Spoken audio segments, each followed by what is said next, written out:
What is good, YouTube? It's your boy Desriags back with another banger of a video. This is a very highly requested one. That was almost as much as the last video we had, the 13 hours that saved Britain.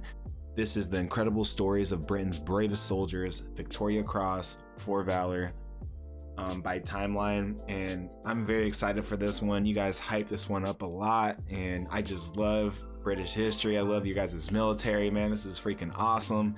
And thank you guys so much for getting me to 1,000 subs, by the way. What?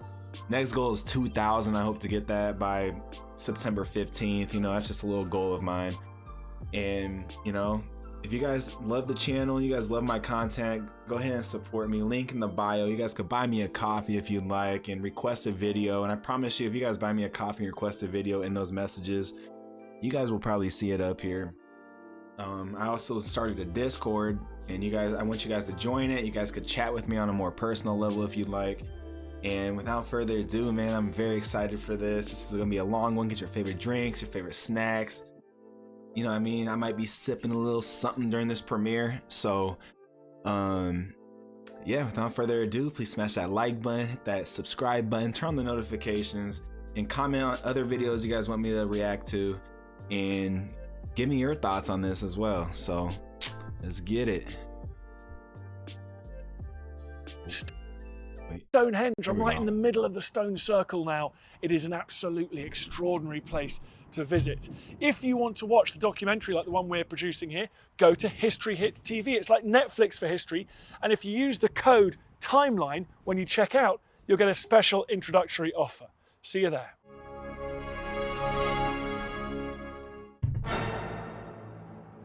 In September of 1944, the Allied armies were advancing fast towards Germany. But a huge obstacle stood in their way: the River Rhine. An audacious plan to capture 8 of the bridges across it in one fell swoop started well. But everything went disastrously wrong with the final quarry: the bridge at Arnhem.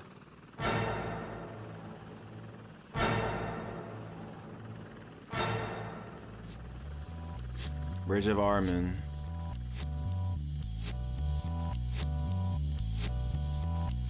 Paratroopers. 12,000 airborne troops came by glider and parachute to fight for the bridge. How much did he say? Glider and parachute.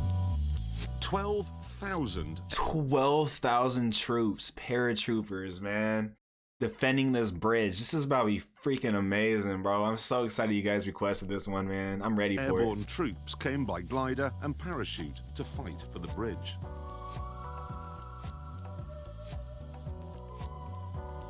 It was the biggest airborne assault ever. Whoa. But it didn't work.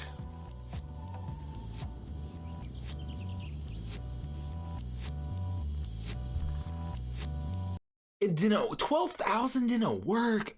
Oh.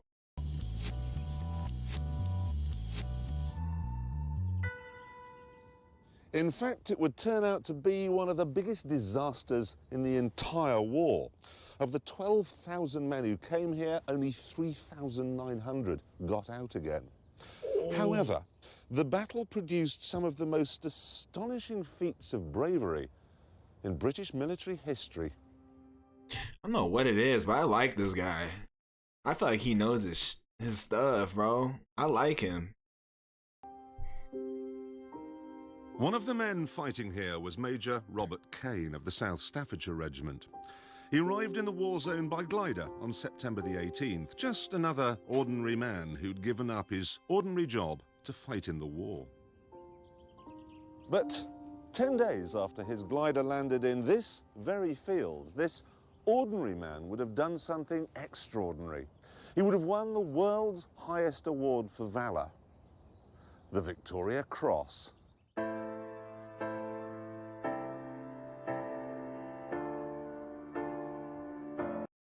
That's a dope looking medal. I like it with the lion on it and the crown.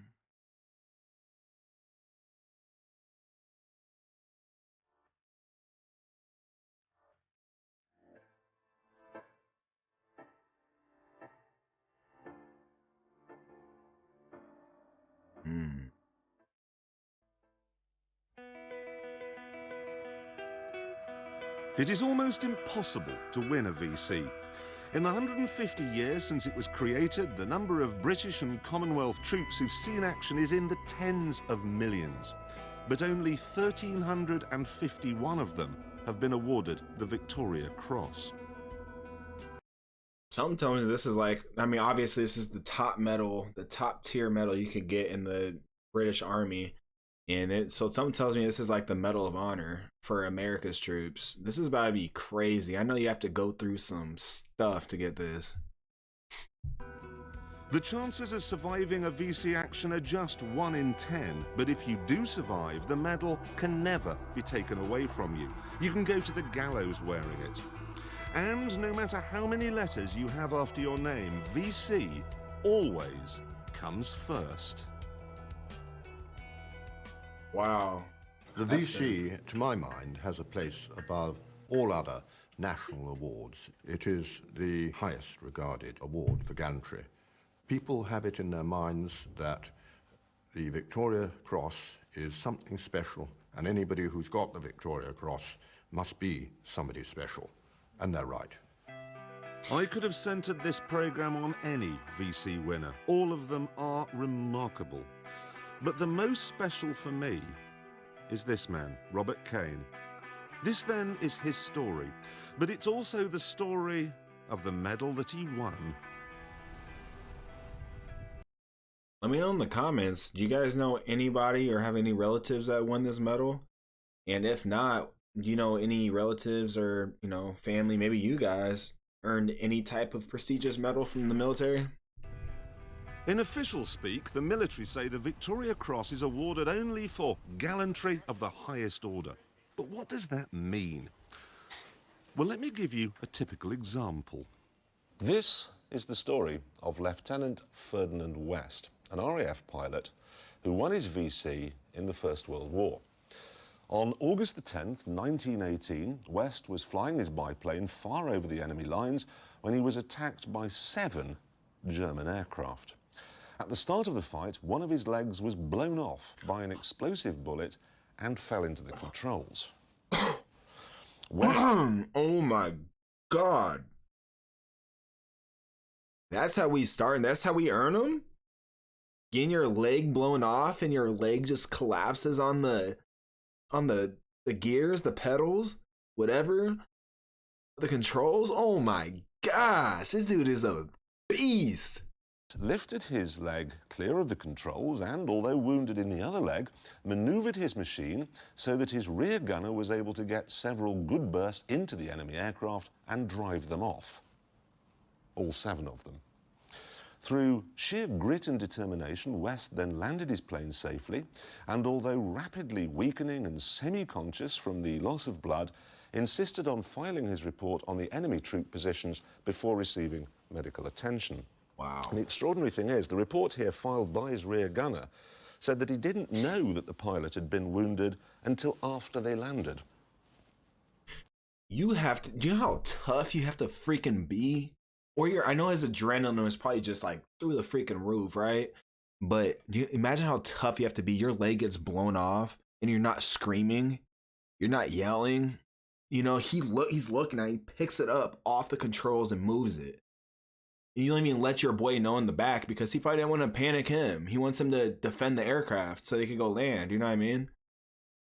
West never thought to mention that his leg had been blown off. Whoa. The story of the VC began 150 years ago when Britain was in the thick of another empire-building dust-up, the Crimean War. There was huge bravery, but the system for rewarding this gallantry was a shambles. The medals that did exist were only for officers of a certain rank. There was nothing for the common man. Sometimes an ordinary soldier would be mentioned in dispatches, but that was no good because army commanders tended to list everyone who'd taken part.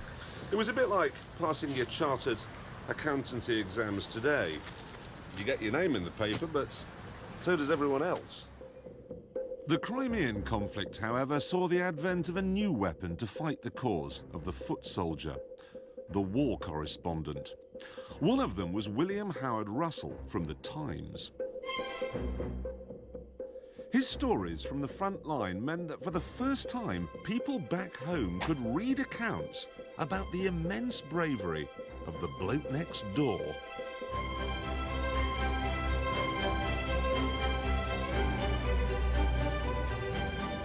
One of the people who read these reports was Captain Thomas Scoble, an MP, who proposed a motion in the Commons on December the 19th, 1854, that the Queen should create some kind of medal, an order of merit, he said, for distinguished and prominent personal gallantry, to which every grade and individual, from the highest to the lowest, may be admissible. Unfortunately, the idea met with strong resistance from army commanders. They argued that the success of the British Army was based on the discipline of its formations, and they didn't want a medal that recognised individual acts of heroism in case it encouraged soldiers to break ranks and disappear off on their own. However, the top brass was about to be outgunned. Oh. I have to say, I bet you guys love this dude right here. I don't know his name. Maybe I should look in the description. I know it's in there, but you know, I feel like your guys' best voice guy that came out the UK. I think he's from the UK. David Attenborough, bro. I freaking love that dude. Watch all of his nature documentaries. I know you guys know what I'm talking about. Like the North American sea lion. You know what I'm talking about? He sounds like Winnie the Pooh. That guy.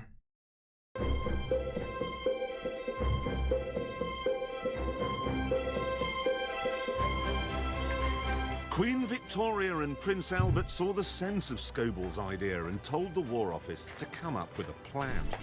Not being terribly adventurous or enthusiastic, the civil servant suggested something traditional, an ancient order of some kind, perhaps.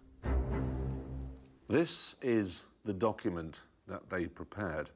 And as you can see from the notes... Is he in the castle? If so, have you guys ever been in the castle? Are you allowed to be in it? I feel like it'd be so sick to have a tour. And the squiggles put on it by Prince Albert, he was less than impressed. You can see here he's crossed out this bit where it refers to the order because he didn't want it to be seen like joining a Masonic lodge.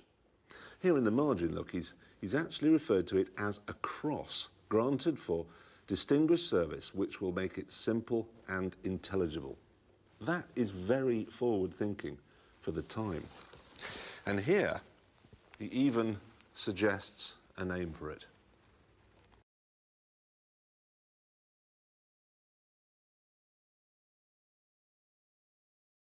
Ad block. The Victoria Cross.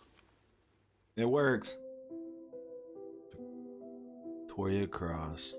Nearly 100 years after Prince Albert wrote those words, Major Robert Kane was preparing to go into battle at Arnhem. He was no career soldier, just an oil company executive from the Isle of Man. So, what sort of chap was he? He was very kind and he had a great sense of humour.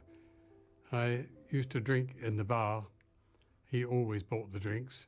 Well, my strongest memory is that you hadn't got to be frightened of him. That you could go to him and speak to him of anything. I would. And they said that he was the executive. Like, that's the best, even in basketball. So I played college basketball, if you guys don't know, in America at a high level. And one thing that I know for a fact that translate into military, the best leaders, the best coaches, the best generals, the best commanders, your best officers, they're easy to come and talk to. You don't fear them. You know that they're going to hear you. You know they can understand you. And that's what this guy was, apparently. Major respect to him. Personally, if I'd been asked to follow anyone, I'd have followed Robert Kane. I had complete confidence in men. The battle plan that brought Kane to Arnhem was called Operation Market Garden, and it was very simple.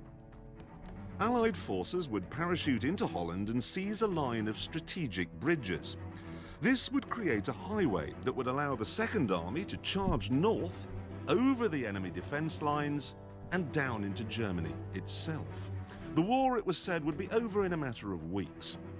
Now, the most difficult bridge to capture would be the one furthest north in the Dutch city of Arnhem.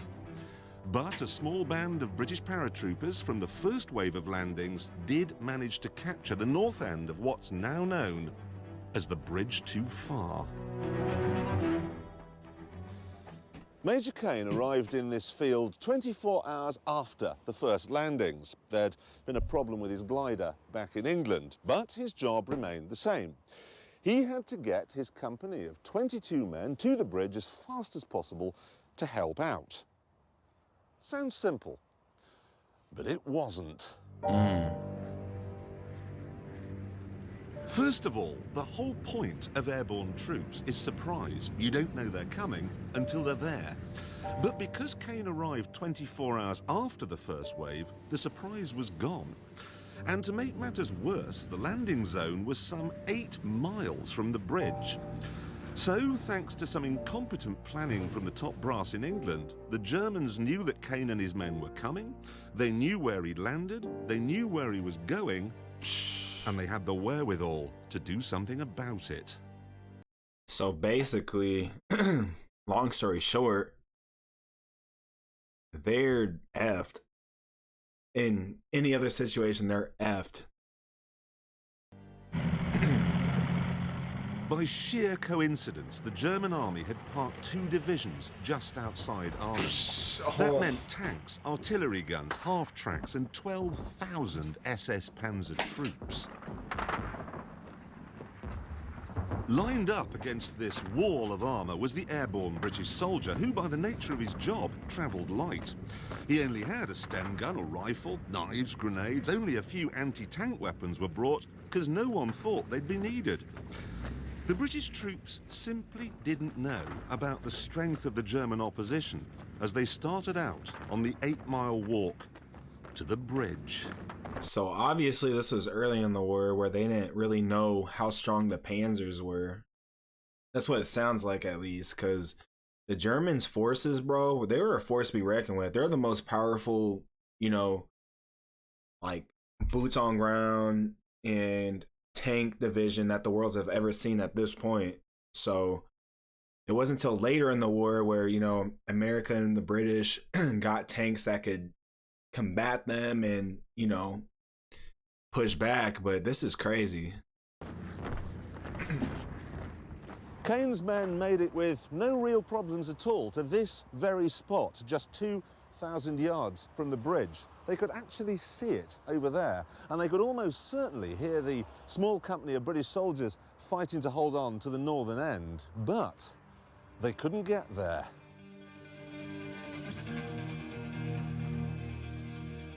The Germans had had all the time in the world to get ready, and they were ready. Down there, on the other side of the river, they had artillery. On the other side, up there behind that modern building, there's a piece of high ground. They'd put mortars on that. Dead ahead were tanks and infantry.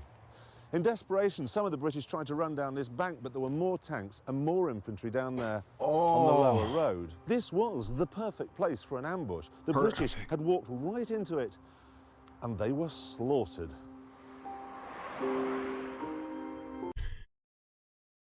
That's so sad, bro. Man, R.I.P. to all those soldiers, for real. And if that was any of your guys' family members, bro, R.I.P. to them, for real. That's tough. There's nothing they can do.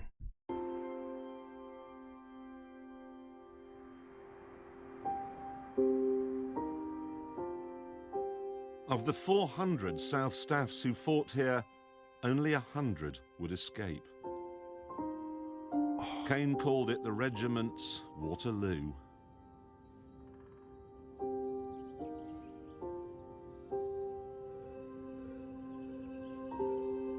Two of his close friends were among the casualties, and in his diary he wrote, "For the first time since childhood, tears sprang in my eyes. I turned away, swallowing hard, and with rage in my heart."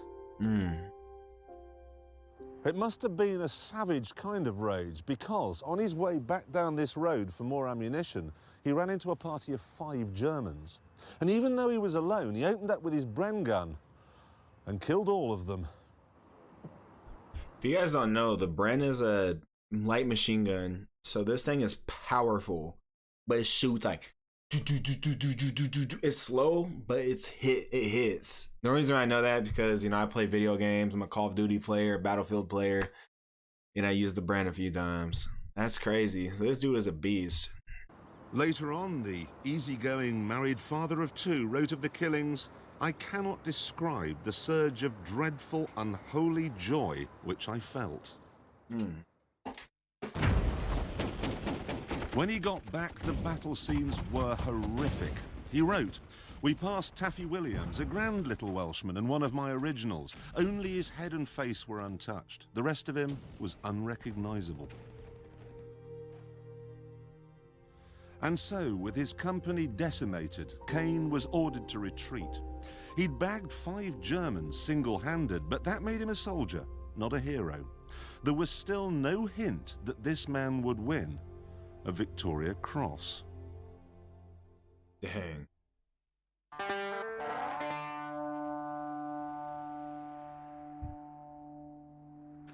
This, the world's ultimate medal, was deliberately designed to be simple. In fact, when it was unveiled in 1857, the critics were horrified. The Times called it poor-looking and mean in the extreme. People were used to medals like chandeliers, as big and as glitzy as firework night. It was always assumed that the grander the medal, the brighter it should be. Man, what they want? Some diamonds, some VVS diamonds on that joint? They want this thing to be worth about 600K? Good Lord.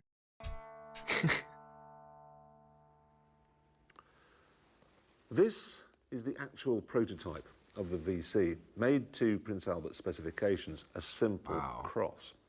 Now, when Queen Victoria saw it, she loved it. In fact, if we look on a real one, which I've got here, It looks the same. you can see the only change she made is to the bar. She added some laurel leaves and a little V. And that's it. The highest award for gallantry. And excuse me if this is stupid, but Queen Victoria was Queen Elizabeth's mom, correct?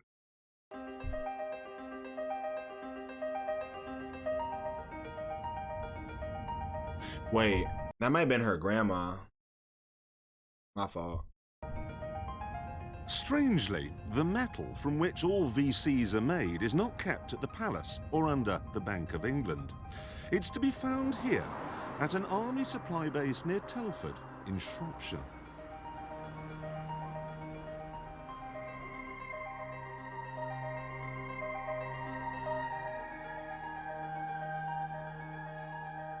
It's in these sinister buildings that the army stores its rifles, its machine guns, its artillery pieces, its nuclear and chemical warfare suits. 250,000 items with a combined value of £1.4 billion, enough to win a small war. Ooh. Cool.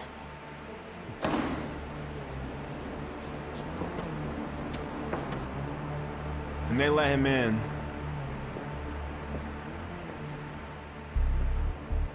Bear in mind that what you're looking at here is just one aisle. And there are 8 aisles in every unit. And there are 4 units in every building. And there are 20 buildings. So, I mean, obviously, the UK is not dumb.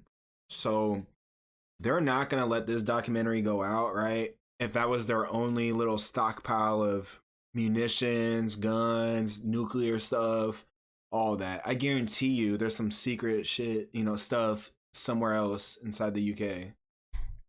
But that's insane. This is a massive stockpile of munitions and stuff. No wonder why those guards were armed when he came in.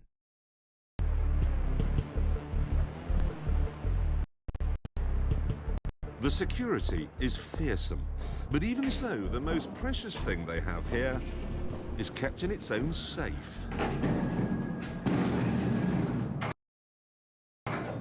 Ad block.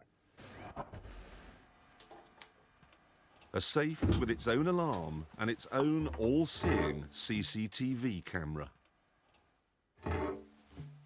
Gotta have that. This is it. It's a lump of bronze from a Chinese-made cannon that was captured from the Russians at Sevastopol in the Crimean War. And it's from this lump of metal that all Victoria Crosses are made. Now, you'd expect the delicate job of creating a VC to be handled by a household name like Garrard's or Asprey.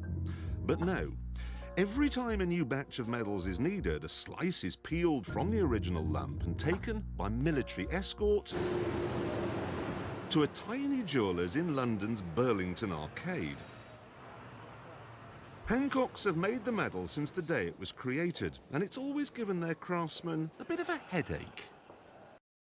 Have you guys ever been to that mall? Let me know in the comments. The mall looks sick. And I would definitely visit that store just to check out the history. It's made of very insignificant, valueless metal. The metal itself is, I suppose the right word is unstable.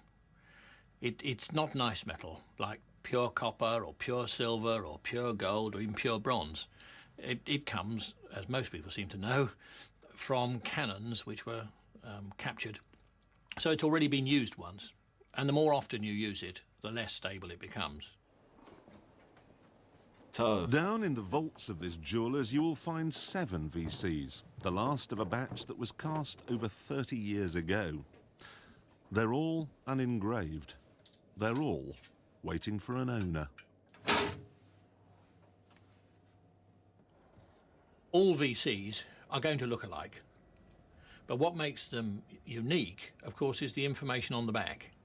The engraving of the man's name and regiment and the date. And until they are issued, they are literally valueless. 1942, 3, 4, that sort of time, Hancocks were charging £1.10, £1.50 in our modern language, to each of the services. And now, a VC which may have cost those sorts of sums in 1943 could well be worth on the market £150,000 to £200,000.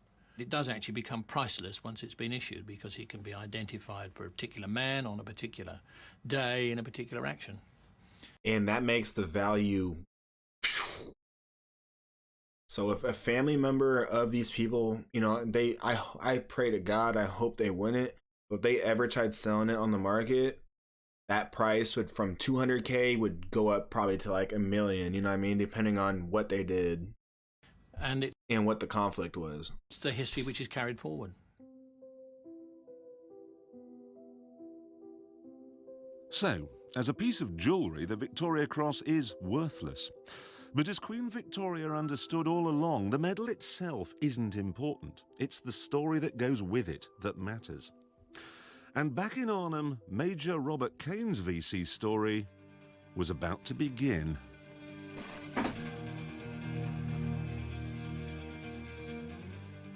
Despite the losses suffered by Kane and the South Staffs in the German ambush earlier that day, the British still saw this as a setback rather than a defeat. And Kane's next task was to come here to a nearby hill called Den Brink. His orders were to seize the hill, hold it, and use the high ground to provide covering fire. Kane made it to the high ground, no problem at all, but he and his men couldn't dig protective trenches because, unsurprisingly, the whole area was crisscrossed with tree roots. Look, they're everywhere, and all they had were these pathetic little trenching tools. Little tiny shovels, So, man. They were completely exposed when the tanks came.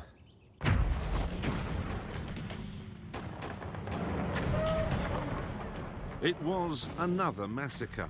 Tank shells and mortar fire rained down on Kane's men, who couldn't find any protection in the ground.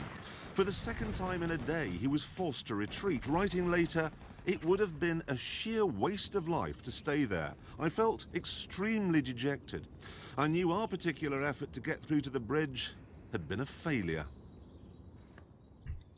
And that's what we call in America a minor setback for a major comeback. Obviously, he has a major comeback. Kane took 100 men to the top of that ridge, but when he came down, 90 minutes later, 40 of them were gone. Now, he says he was dejected, but eyewitnesses say he was anything but. They say he was bloody angry. Robert Kane, the affable man who bought the drinks in the bar, had now become an angry warrior. So is anger the fuel which stokes the fire of a VC winner? Many VCs are won in the heat of the moment, and undoubtedly the adrenaline gets going and inspires people, but their emotions will come up to the top, and anger is likely to be one of them because it will. They've been seeing their own people being killed, but I believe very firmly that a VC winner has complete focus on the job in hand, and he may have these emotions, but he's got them under control. Anger without being under control is a useless emotion to have, but anger controlled and directed towards defeating the enemy is a most effective weapon. Gosh, think about it, man. This dude, he's seeing his friends getting slaughtered. The dudes that he shared drinks with, the dudes that he, jokes in the barracks and stuff with, they're getting slaughtered, bro. He's so angry, man. And he tells his higher ups, like, I was dejected, and I was just very sad that we couldn't do this. But his boys were saying, nah, this dude was pissed off. Like, he was angry, but he could control his anger so he could focus it on the objective instead of just being blatantly angry, like what the guy said would just be self-destructive and wouldn't do nothing. This man is a classic example. In November 1965, Rambahadur Limbu, a lance corporal in the Gurkhas, was fighting in the Indonesian War. During one battle, he ran across 60 yards of open ground, completely exposed to a hail of murderous machine gun fire, so he could rescue a wounded soldier. It seemed to onlookers like a suicidal run the first time, but then he did it all over again to come back with a second soldier. Wow. And then again for a third time to retrieve their Bren gun, which he used to charge down and kill the enemy. These are the Gurkhas you guys were talking about that I need to do videos on. These dudes are freaking beasts. Oh my goodness. He won his Victoria Cross in just 20 minutes and afterwards said that it was the anger of seeing his friends wounded that had driven him on.